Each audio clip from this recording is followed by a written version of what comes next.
नमस्कार, मैं नवीन राजवाल। कार्यक्रम नए विचार में एक बार फिर आपका स्वागत है। शुरुआत करते हैं बाज की कहानी। पूरी दुनिया में पक्षियों की 10,000 से ज़्यादा प्रजातियां पाई जाती हैं। सभी के वही 2 पंख, 2 पंजे, एक गर्दन होती है। लेकिन इन्हीं में से एक ऐसा पक्षी है जिसकी एक अलग ही पहचान है, जो आसमान का सीना चीर के हजारों मीटर ऊपर 120 किलोमीटर प्रति घंटे की रफ्तार से उड़ता है, जो खुद के कई गुना अधिक वजन के शिकार को भी अपने पंजों में दबोचकर उड़ जाता है। इसीलिए उस पक्षी को पक्षियों का बादशाह, राजा कहा जाता है, जिसे हम बाज के नाम से जानते हैं। एक बाज इतना ऊंचा मुकाम हासिल करता है अपनी ट्रेनिंग और अपने पुनर्जन्म की वजह से। अगर आप भी इस दुनिया में एक मुकाम हासिल करना चाहते हैं तो एक बाज को बाज बनने का पूरा सफ़र आपको जानना बहुत ज़रूरी है, क्योंकि 25 से 30 की उम्र तक जाने के बाद भी लोगों को रिस्क लेने में डर लगता है। लेकिन एक बाज के जीवन की शुरुआत रिस्क से होती है। जिस उम्र में बाकी पक्षियों के बच्चे सिर्फ चींची करना सीखते हैं, उस उम्र में एक मादा बाज अपने बच्चों को पंजों में दबोचकर हजारों मीटर आसमान की ऊंचाइयों में उड़ जाता है, उसे यह बताने के लिए कि तेरा जन्म आसमान का सीना चीर के सबसे ऊपर उड़ने के लिए हुआ है। तेरा जन्म पक्षियों का बादशाह बनने के लिए हुआ है। जमीन से हजारों मीटर ऊपर ले जाकर मादा बाज अपने पंजों से उसे छोड़ देती है, और यहीं से शुरू होती है उसकी हाई रिस्क ट्रेनिंग। जो चूजा जमीन की तरफ तेजी से गिरने लगता है, थोड़ा नीचे आता है तो उसके पंख खुलने लगते हैं। नीचे आते आते वो अपने पंख फड़फड़ाने लगता है, लेकिन वो अभी तक उड़ना नहीं सीखा है।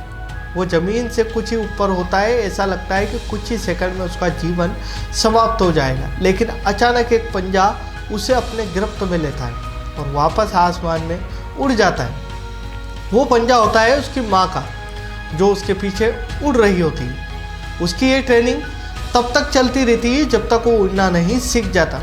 इतनी हाई रिस्क ट्रेनिंग होने के बाद भी इस दुनिया को एक बाज मिलता है।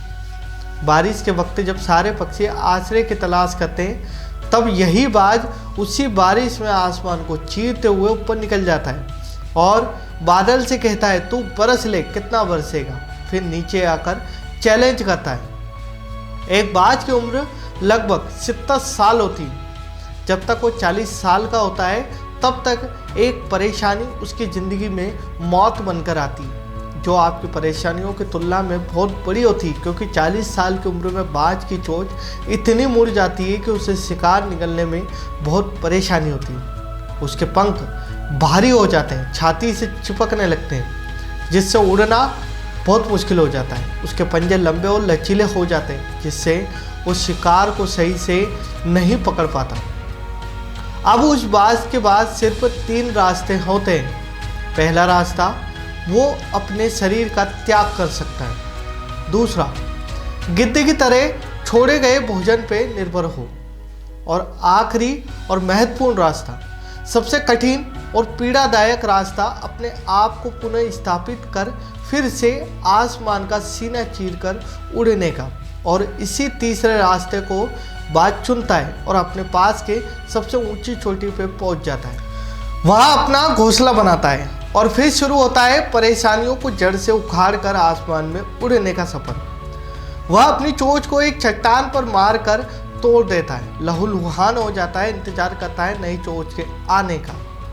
उसके बाद अपनी नई चोंच से अपने पंजों को काट देता है और फिर इंतजार करता है नए पंजों के उगाने का।